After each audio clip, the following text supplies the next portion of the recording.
Bonjour, le rendez-vous PME est aujourd'hui consacré à la transition énergétique. Véritable levier écologique, elle favorise la transition entre énergies fossiles, comme le gaz, le charbon ou encore le pétrole, à l'utilisation d'énergies renouvelables.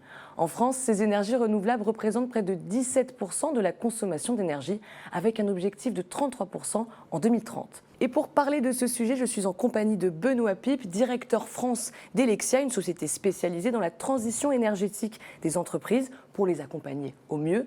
Accompagné de Jordan Larragueta, responsable marketing et commercial. Bonjour à tous les deux, merci d'être avec nous sur ce plateau. Bonjour. Alors, je vais m'adresser en premier à Benoît. Comment ça se passe pour les entreprises en France au niveau de cette transition énergétique? On en est où? Alors, on est plutôt bien avancé dans cette transition énergétique. Si on repart d'un point de vue global, on voit qu'il y a eu beaucoup de mouvements, de prise de conscience au niveau sociétal, avec des mouvements comme les accords de Paris, la COP21. L'Union européenne s'est réappropriée en émettant des lignes de conduite pour les différents pays. On peut voir par rapport au plan de relance actuel, situation Covid, on parle de 700 milliards qui vont être débloqués pour les pays et 37% seront liés à des projets de transition énergétique. Donc il y a vraiment un vrai mouvement qui se met en place. Et la France, vis-à-vis de ça dans le monde, est plutôt bien partie, avec des réglementations ambitieuses. On l'a vu dans la construction neuve avec la mise en place de réglementations thermiques, la RE 2020 qui arrive maintenant, le plus c'est moins pour la construction en prenant en compte l'impact carbone sur les bâtiments, et aussi sur l'existant avec la mise en place de réglementations comme le décret tertiaire. Donc par rapport à tout ça, on voit qu'il y a quand même des efforts faits et une vraie mise en action de plans d'investissement et de subventions pour des actions de rénovation énergétique et donc vraiment aider toutes les entreprises de France à se lancer dans cette transition. Donc il y a une vraie prise de conscience, vous confirmez ça, Jordan? Tout à fait, effectivement, il y a cette prise de conscience et au-delà de cet aspect réglementaire et politique que vous a exposé Benoît, il y a aussi cet enjeu pour l'entreprise elle-même de s'inscrire dans cette démarche pour des raisons qui sont plus sociétale, puisqu'aujourd'hui, vous le constatez comme nous tous, qu'il y a un réel changement dans le comportement des consommateurs, des collaborateurs, qui aujourd'hui cherchent une vision plus pérenne pour la planète. Et de ce fait, on a cet enjeu qui vient ressortir et appuyer l'enjeu qui est aussi politique et réglementaire. Et puis, dans un second temps, il y a finalement cet enjeu économique qui vient booster cette transition, puisque aujourd'hui, la transition énergétique, c'est l'écologie, mais c'est aussi l'économie. Et justement, comment on accélère cette transition énergétique? Aujourd'hui, le poste de dépense énergétique dans les entreprises, c'est le deuxième poste de dépense après les salaires. Donc c'est un poste conséquent. Et malheureusement, dans la plupart des entreprises, c'est un poste sur lequel on s'intéresse plutôt en dernière position, alors que c'est en fait un enjeu majeur. Donc il y a cet aspect, effectivement, comme on l'a dit, écologie, c'est quel est l'impact carbone de mon entreprise, quel est l'impact carbone forcément de mes produits ou de mes services, et en parallèle, quel est l'impact financier que ça peut générer. Et aujourd'hui, la démarche d'efficacité énergétique, de transition énergétique globale, elle a un sens tout particulier d'allier en fait finalement l'économie et l'écologie pour vraiment aider et accompagner l'entreprise dans sa croissance, dans son développement. Et c'est un enjeu très important dans le côté prendre en compte finalement mon entreprise, l'environnement, l'économie et comment je vais faire tourner l'ensemble de ces éléments pour en faire finalement ma trajectoire énergétique pour comment je vais consommer demain et surtout comment je vais réduire cette consommation comme l'imposent entre autres certaines réglementations. Créer un véritable écosystème autour de l'entreprise en elle-même. Exactement. Et chez Helexia, comment vous accompagnez vos clients dans cette transition énergétique? Alors en fait, chez Helexia, pour accompagner nos clients dans cette transition énergétique, on vient les projeter dans une trajectoire. Donc il y a différents niveaux dedans. Le premier, c'est le niveau stratégique. En quoi l'énergie vient impacter mon business, mon entreprise, mon activité, et ce sur du moyen, court terme, long terme. C'est-à-dire à 3 ans, est-ce que le secteur de l'énergie va remettre en cause mon business model? Est-ce que c'est dans 5 ans? Est-ce que c'est dans 10 ans?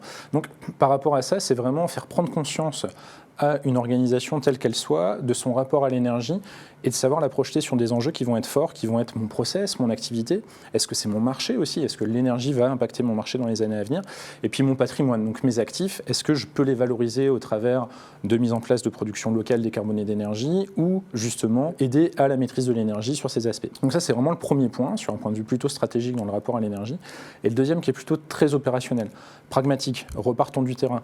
On a une ministre de l'écologie qui nous avait dit l'énergie la moins chère est celle qu'on ne consomme pas. Et donc, on peut déjà faire des petits pas sur un ensemble d'actions qui permettent de se dire, avant de me lancer dans des grandes démarches, qu'est-ce que je peux faire de manière pragmatique sur des petits pas pour me lancer dans cette transition, économiser.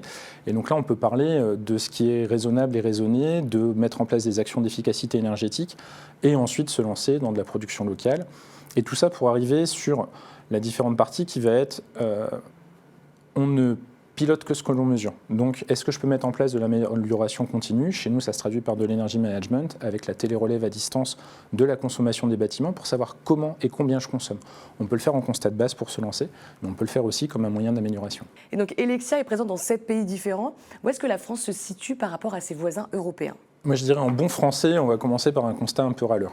Okay. Donc, je pense qu'on n'est pas trop mal loti, comme on le disait au début, mais sur certains axes, par exemple la production locale d'énergie, et pour prendre le photovoltaïque, qui est le métier de base d'Helexia, on a mis en place un système technico-administratif très complexe qui fait qu'un projet qui va prendre 3 à 6 mois pour se développer en Belgique, en Italie, au Portugal, va prendre à peu près 18 mois en France, parce qu'il y a des contraintes, il y a des référentiels techniques, des référentiels assurantiels, un système d'organisation qui fait que ça prend beaucoup plus de temps.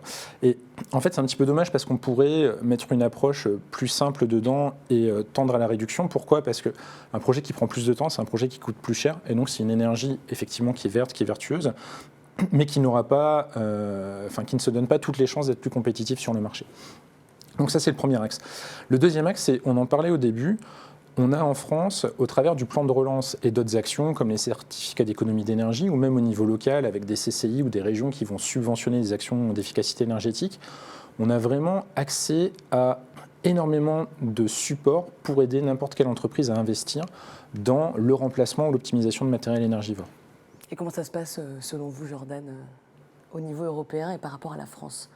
En complément de ce qu'a dit Benoît. Effectivement, comme l'a dit Benoît, c'est aujourd'hui, au niveau européen, la vision elle est assez globale pour tout le monde, mais on a une spécificité en France qui est effectivement plutôt technico-administrative. Ce que j'allais dire, c'est de la paperasse, c'est de l'administratif. Peuvent prendre effectivement plus de temps, puisqu'on va aller chercher en fait presque une perfection dans l'installation du projet et de s'assurer qu'il n'y a pas de danger pour l'entreprise, les collaborateurs, s'assurer que tous les permis sont bien obtenus et donc la réglementation fait que effectivement certains projets sont plus longs.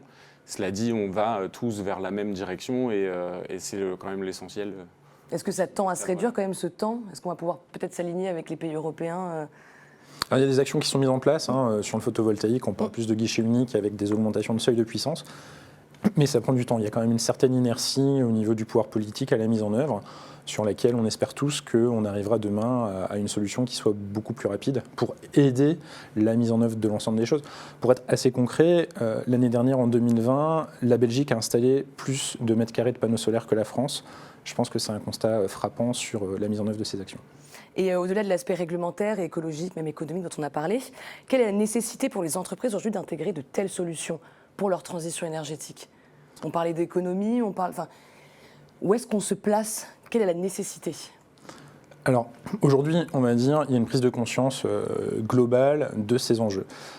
Une entreprise, aujourd'hui, elle a des marchés, elle a des clients et elle a aussi des collaborateurs à l'intérieur qui vont être les différentes forces qui vont lui permettre de se développer. Aujourd'hui, une entreprise qui ne prend pas en compte son impact énergétique, écologique, c'est une société qui ne se donne pas tous les moyens de réussir. Donc, on en revient un petit peu toujours au même, c'est-à-dire d'un point de vue compte de résultat.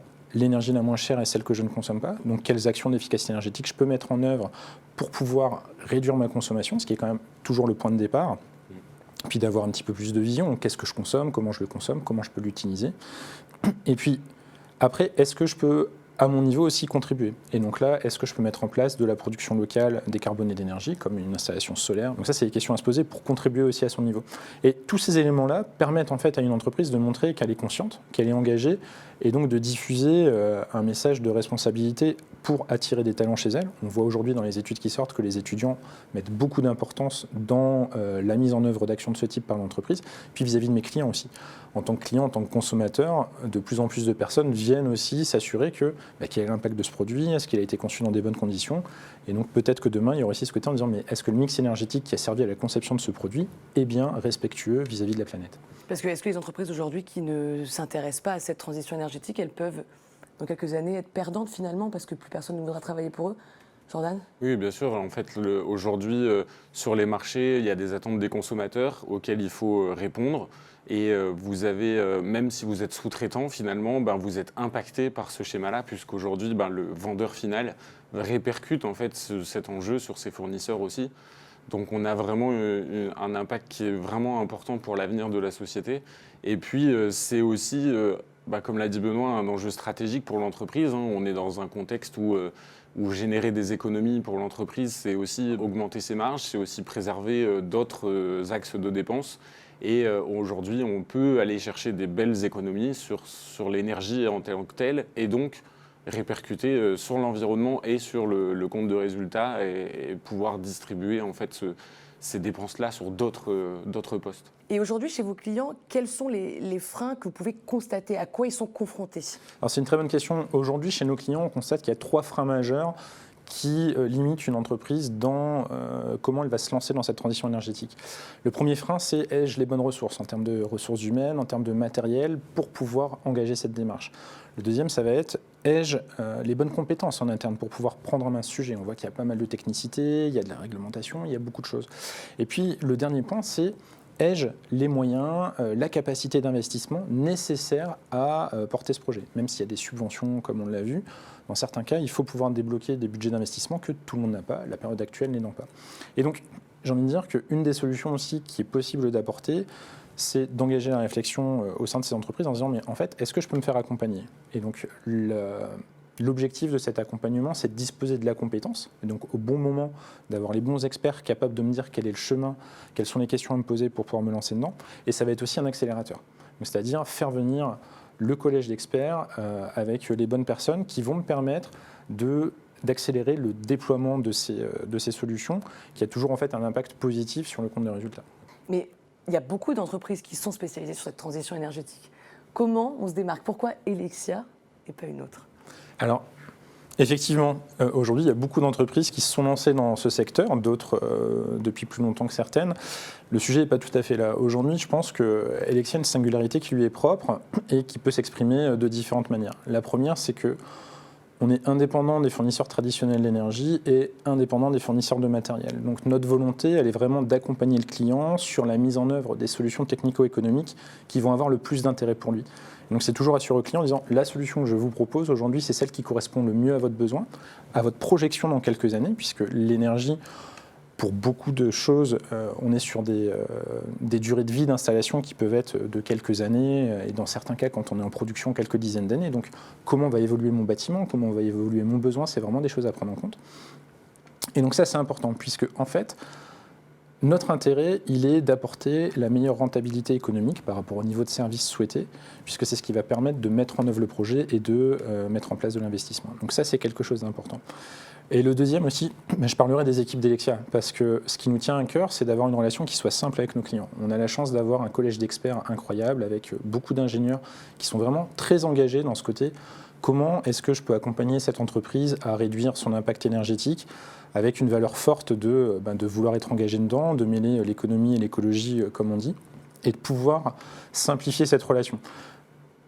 La deuxième singularité, c'est celle-là, c'est-à-dire que le client, pour nous, est important et vraiment au centre de notre organisation, et on tend à s'organiser vers quelque chose de très simple pour le client, qui est de dire, en fait, au sein d'Helexia, je vais avoir 2 interlocuteurs, un interlocuteur commercial qui va être capable de m'accompagner, de me dire quelles sont les réflexions à porter et vers où tendre, et un interlocuteur technique qui va être capable d'agréger autour de lui l'ensemble des compétences, parce que l'énergie aujourd'hui est tellement vaste qu'on a besoin d'un collège d'experts pour pouvoir faire avancer les projets, et en fait d'avoir quelqu'un qui va être le référent pour me tenir informé de l'ensemble de l'avancement de mes projets. Donc il y a vraiment une entreprise qui est derrière ses clients, qui les accompagne, qui ne fait pas juste office, voilà, donc je vous montre comment ça se passe. Et après, il y a vraiment un suivi, quoi. Oui, c'est ça, et c'est les hommes et les femmes aujourd'hui qui font, je pense, la principale différence sur la valeur du marché.